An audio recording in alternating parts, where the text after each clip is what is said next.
और चलिए एक बार फिर से सीधे रुख करेंगे इंदौर का, जहां मुख्यमंत्री क्या कुछ कह रहे हैं, सुनते हैं। और आसपास इससे उनकी खुशी का शब्दों में बयान नहीं किया जा सकता। बैठ के कई जगह होती है, दूसरे देश में बैठक होती है तो केवल बैठक होती है। ऐसा स्वागत जो हमने आत्मीयता के भाव से किया है, अतिथि देवो भव की परंपरा से, यह आमतौर पर नहीं होता। इस आत्मीयता, स्नेह और प्रेम से हमारे मेहमान प्रतिनिधि प्रसन्न है, गदगद है। वो मांडवगढ़ भी जाएंगे। और देखिए, हमें भी एक अवसर है। ये समूह कृषि और कृषि से जुड़ी हुई जो चिंताएं और समस्याएं दुनिया के सामने हैं, उन पर तो चर्चा करेगी, लेकिन वो भारत को जाने, भारत की संस्कृति को जाने, भारत के संस्कार जाने। यह अवसर है हमारे पास। और इसलिए मध्य प्रदेश में T20 की बैठक भोपाल में हुई तो हमने ऐसे ही परंपरागत उनका स्वागत किया। और यह बैठक जो कृषि समूह की इंदौर में हो रही है, अभी मौका है ये कि हम हमारा खान पान, हमारी संस्कृति, हमारी सभ्यता, क्योंकि ये 89 डेलीगेट्स 30 देश के जहां जाएं, भाई ये कहते हुए जाए, करे इंदौर अद्भुत है, भारत अद्भुत है, मध्य प्रदेश अद्भुत है। तो उसी के अनुरूप सारी व्यवस्थाएं हमने करने की कोशिश की। लेकिन कृषि के क्षेत्र में भी अगर कहें तो मित्रों, हमारे देश में जो मैंने आज कहा भी, कहावत कही गई है, घाघ और भंडरी की कहावतें अपने देश की बहुत प्रसिद्ध है। और पहले तो बाकी कुछ नहीं होता तो शुक्रवार की बादरी रहे शनिचर छाए, तो यो बोले भंडरी बिरबर से नहीं जाए, इसी से अनुमान लगाते थे। हमारे यहां एक कहावत और है, उत्तम खेती मध्यम बान अधम चाकरी भीख निदान। तो मैंने कहा कि हमारे लिए तो उत्तम खेती है, और देश की खेती उत्तम है। आज एक तरफ कृषि के क्षेत्र में आज वो दिन आ गए जब भारत के, मध्य प्रदेश के गेहूं की दुनिया में मांगे 21 लाख मीट्रिक टन हमने एक्सपोर्ट किया। हमारा सरवती गेहूं, MP वीट नाम से ही बिकता है पूरी दुनिया में। वो तो हम देश की जरूरत देखते हुए अब एक्सपोर्ट नहीं कर रहे हैं, लेकिन पूरी दुनिया में डिमांड है। हमारा बासमती राइस की सुगंध पूरी दुनिया को आकर्षित करती है। बालाघाट के चिन्नौर चावल को GI टैग मिल गया है। हमने प्रधानमंत्री श्रीमान नरेंद्र मोदी जी के नेतृत्व में जो टेक्नोलॉजी का इस्तेमाल किया है, आज दुनिया उसको भी न केवल ध्यान से देख रही है, बल्कि उससे सीखने का काम भी कर रही है। तो एक तरफ आधुनिक तकनीक का इस्तेमाल, हमारे हर किसान के सॉइल हेल्थ कार्ड बना दिए, ड्रोन का हम इस्तेमाल कर रहे हैं, डिजिटाइजेशन कर रहे हैं। तो दुनिया इसको भी बड़े ध्यान से देख भी रही है, सीख भी रही है। लेकिन दो चीजें जो भारत का संदेश भी है और जिससे लोग सीखेंगे भी, एक मोटे अनाज हमारे, जिनको प्रधानमंत्री जी ने नाम दे दिया श्री अन्न। हम लोग धीरे धीरे भूल गए थे। ये ज्वार, बाजरा, मक्का, कोदो, कुटकी, रागी, ये धीरे धीरे भूल ही गए थे। लेकिन बाहर आपने प्रदर्शनी देखी होगी, कोदों को दरने वाला कुनेता, दाल दरने वाली चक्की, ये ऐसी थी कि जिसके कारण शुद्ध अन्न मिलता था लोगों को। तो हम इस बार मिलेट ईयर है दुनिया का, तो दुनिया को मिलेट की विशेषताएं बता रहे हैं। पोषक तत्व कितने होते हैं रागी में, ज्वार में, बाजरा में, कोदों में, कुटकी में, उनकी कितनी उपयोगिता है, न्यूट्रिशन वैल्यू कितनी है उनकी, तो वो खत्म नहीं होना चाहिए। और लहरीबाई जैसे लोग आज मौजूद हैं। प्रधानमंत्री जी ने स्वयं जिनकी प्रशंसा की है कि जिनने बीज बैंक बना लिया कि ये बीज खत्म नहीं हो जाए, नहीं तो हम तो आधुनिक चकाचौंध में कहीं भूले गए थे उनको। तो वो बीज बचा के रखें। एक, मिलेट्स की उपयोगिता पूरी दुनिया को आज भारत बता रहा है। हमारे कई कार्यक्रम में मिलेट्स से बने उत्पाद हम परोस रहे हैं, और उन्हीं से हमारे मध्य प्रदेश के मिलेट्स, उन्हीं को हम भेंट भी कर रहे हैं। और मुझे कहते हुए गर्व है कि जैविक खेती में मध्य प्रदेश हिंदुस्तान में नंबर 1 है। 17.5 लाख हेक्टेयर में हम जैविक खेती कर रहे हैं, ऑर्गेनिक फार्मिंग, जो लोगों के स्वास्थ्य के लिए जरूरी है। और नंबर 2, जैविक खेती के भी एक कदम और आगे बढ़ के प्राकृतिक खेती। प्रधानमंत्री जी का मंत्र है, देखो इस धरती को, भारत का संदेश जो आज हमने कहा भी कि इस धरती को आने वाली पीढ़ियों के रहने के लायक भी बचने देना है।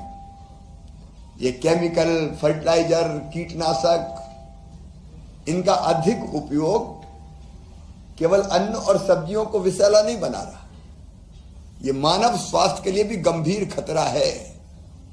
कई रोग इनके कारण उत्पन्न हो रहे हैं, और जीव जंतुओं की कई प्रजातियां खत्म हो गई। अब गिद्ध आपने देखे होंगे, पहले जमाने में मंडराते हुए आसमान में दिखते थे, और कहीं ढोर मरा पाया गया तो वो साफ कर देते थे। एक सिस्टम था कि उसकी बदबू भी नहीं फैले, वो उनके लिए उपयोगी हो जाए। कीटनाशकों से वही खत्म हो गए बेचारे। बड़ी मुश्किल से भी गिद्ध बचा के रखे हमने कुछ जगह, और उनको बढ़ाने की कोशिश कर रहे हैं कि इनको भी तो जीने दो, इनको भी जीने का हक है। धरती केवल अपने लिए थोड़ी है, जीव जंतुओं के लिए भी है, पशु पक्षियों के लिए भी है। ये कीटनाशकों के कारण हुआ।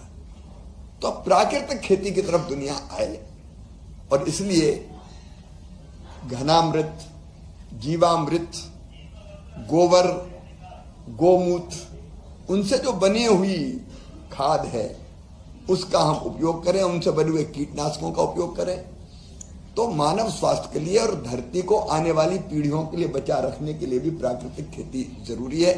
बाकी सब विषयों पर तो विशेषज्ञ विचार करेंगे, क्योंकि खाद्य सुरक्षा दुनिया में सबसे ज्यादा महत्वपूर्ण है। आने वाले समय में दुनिया की खाद्य की आवश्यकताओं को पूरा कर सके, लेकिन वो भी ऐसा कि शरीर भी स्वस्थ रहे, और वो भी ऐसा कि बाकी लोग, बाकी जीव जंतु भी बची रहे, नदियां भी बची रहे। ऐसे अनेकों विषयों पर खाद्य सुरक्षा और पोषण, sustainable agriculture, climate smart approach, inclusive agri value chains और फूड सिस्टम, एग्रीकल्चर के ट्रांसफॉर्मेशन के लिए डिजिटाइजेशन वगैरह सारे विषयों पर ये विद्वान चर्चा करेंगे, और इस चर्चा से, इस मंथन से निश्चित तौर पर अच्छे निष्कर्ष निकलेंगे, वो देश और दुनिया के काम आएंगे।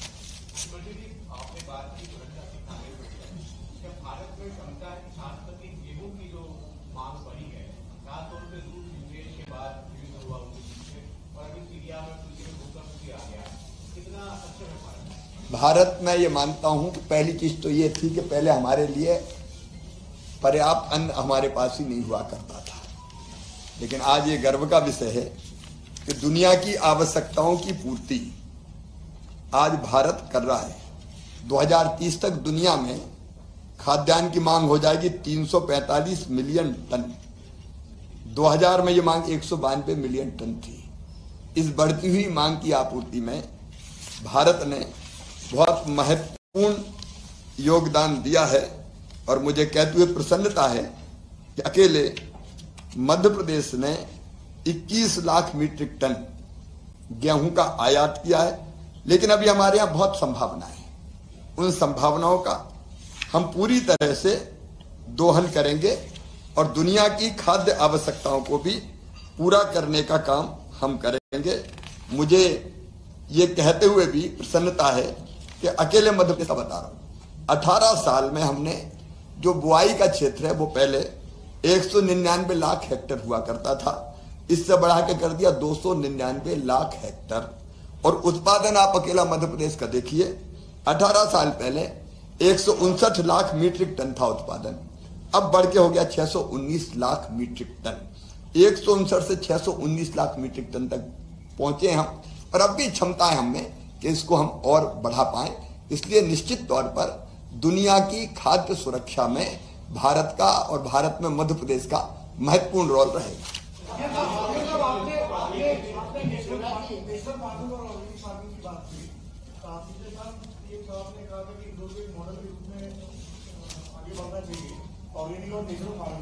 लेकिन अगर बात करें तो 1% भी किसान यहाँ पे नेचुरल ऑर्गेनिक फार्मिंग में नहीं है अभी। आप जानते हैं कि पिछले साल से ही ये अभियान, 1 साल भी नहीं हुआ है अभी, आप जानते हैं ये अभियान प्रारंभ हुआ और मुझे ये बताती हुई खुशी है कि इस साल 60,000 किसानों ने ऑर्गेनिक फार्मिंग के लिए और प्राकृतिक खेती के लिए उन्होंने रजिस्ट्रेशन करवाया और आज 60,000 किसान मध्य प्रदेश में प्राकृतिक खेती कर रहे हैं। हमारी कोशिश है कि इन 60,000 ये ऐसा प्रदर्शन करे कि जिससे देख के आसपास के किसान भी आकर्षित हो। ये काम ऐसा नहीं है कि आप दादागिरी से थोपने की कोशिश करें। ये काम जब वो देखेंगे और देखेंगे कि जो प्राकृतिक खेती कर रहे हैं उनका उत्पादन बढ़ भी रहा है और उसकी कीमत भी बढ़ी हुई मिलेगी, तो एक के बाद एक दूसरा किसान प्रेरित होगा और उससे सीखने की कोशिश करेगा। तो मुझे लगता है धीरे धीरे हम वो माहौल बना देंगे जिससे लोग और बड़ी संख्या में किसान प्राकृतिक खेती से जुड़ेंगे। मुख्यमंत्री जी, ऑर्गेनिक खेती में मध्य प्रदेश नंबर 1 है, लेकिन सर इधर, अच्छा इधर, मैं उधर देख रहा, आवाज इधर से आ रही, अच्छा ये लगा इसलिए। ऑर्गेनिक खेती में मध्य प्रदेश नंबर 1 है, लेकिन बाजार और मंडी नहीं है इनके उत्पादों को बेचने के लिए। मित्रों, बाजार भी है और मंडी भी है। आज मुझे ये बताते हुए पता है कि मिलेट्स की मांग बहुत तेजी से बढ़ रही है और हमारे जितने जैविक उत्पाद है उनमें सबसे बड़ा योगदान मिलेट्स का ही है। आज उनकी पैकिंग, उनकी ब्रांडिंग, उनकी मार्केटिंग सब में प्राइवेट सेक्टर भी आ रहा है और सरकार भी अपनी तरफ से प्रयास कर रही है। मुख्यमंत्री शिवराज जी, हाँ, शिवराज जी, मध्य प्रदेश को लगातार कृषि कर्म अवार्ड मिलता रहा है,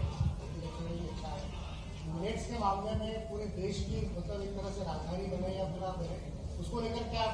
हम आज भी मिलेट्स की राजधानी हैं क्योंकि जो हम जैविक उत्पादन जो हमारा होता है उनमें आपके कोदों, कुटकी, ज्वार, रागी, यही फसलें आगे, गेहूं और बाकी चीजों में तो फिर खाद का इस्तेमाल होता है, लेकिन और प्रयास इसके करने चाहिए और इसलिए हमने मिलेट मिशन बनाया है और उस दिशा में लगातार बीज में भी और उन्नत बीज कैसे हो सकते हैं वो, और एक पूरी की पूरी चेन मार्केटिंग की, ब्रांडिंग की, खरीदने की, वो भी करने की व्यवस्था की जा रही है। महुआ को लेकर के आपने अब इतना काफी है जी। प्रदेश का जो महुआ है उसको लेकर के अभी आपने वहां पर जो है देखा प्रदर्शनी में, जो आदिवासी, तो उसको लेकर मुख्यमंत्री जी क्या कहेंगे? महुआ से कई उत्पाद बनते हैं, आप जानते हैं, और महुए से कई तरह के, महुए के बिस्किट भी बन रहे हैं, महुए की और भी चीजें बन रही है, वो लगातार उस पर काम हो रहा है, उसका लाभ भी हो रहा है। मेरा एक ही प्रश्न है बस